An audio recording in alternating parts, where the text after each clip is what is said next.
This is Seventh Generation Warfare, and I am your current host, John Nelson. In this episode, we're talking about being outside the wire. I have some clients of mine. I do residential remodeling, and I was working on a client's house. She and her husband were both Army captains, and they have a phrase in their house for their teenage and young 20 something children. They have 4 children, and when the children are outside their protection, they call it being outside the wire.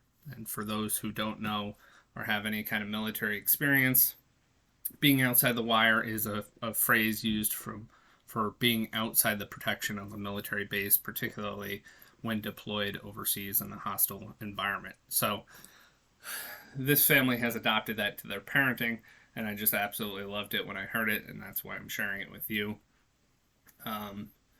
There is any number of things that can go wrong when our children are outside the wire. And great many people in our society are putting their children in the care of strangers, and you're asking for trouble if you do that. The point is not necessarily to be completely overbearing in your parenting. At some point, they will have to go outside the wire. At some point, they will have to grow up and take ownership of themselves and their actions and be able to interact with the world. But that being said, this is seventh generation warfare, and troop welfare is one of our main priorities. So we have to keep our troops safe, both on base and off.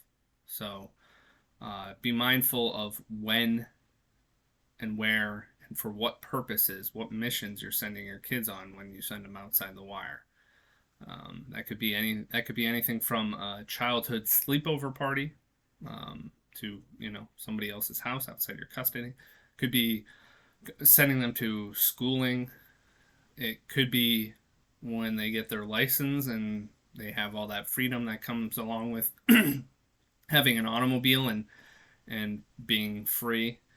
It could be going off to college or into adulthood. Anything throughout adulthood, your children will more or less be outside fire for the majority of their adulthood, and that's going to present. I'm not there yet, but it's going to present unique challenges as how to keep the children under the protection when they're fully grown.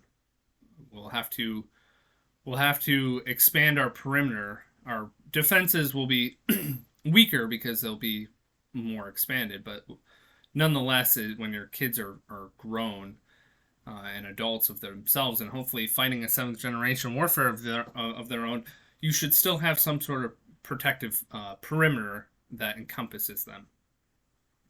For most people, when they die, their children and their grandchildren and all their descendants that come thereafter will perpetually be outside the wire. There will be no protection that they can afford, that they can give to their children when they're dead. But that's the beauty of seventh generation warfare. Is that's the entire purpose of seventh generation warfare, is we can offer those protections long after we're dead through our intentional parenting, the intentional sharing of values, and the lessons that we give to our children, and encouraging them to also spread that to their children.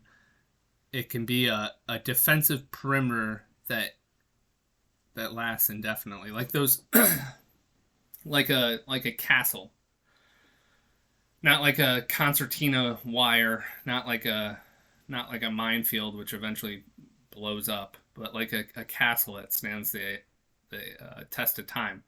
That's the wire we're setting up for our families in seventh generation warfare. We're building it out of stone. We're building it to last, and so I hope that you will take up the flag and do the charge of seventh generation warfare with me. Thank you. I just wanted to share with you the wisdom of the client. This is seventh generation warfare. I am your current host, and this was being outside the wire.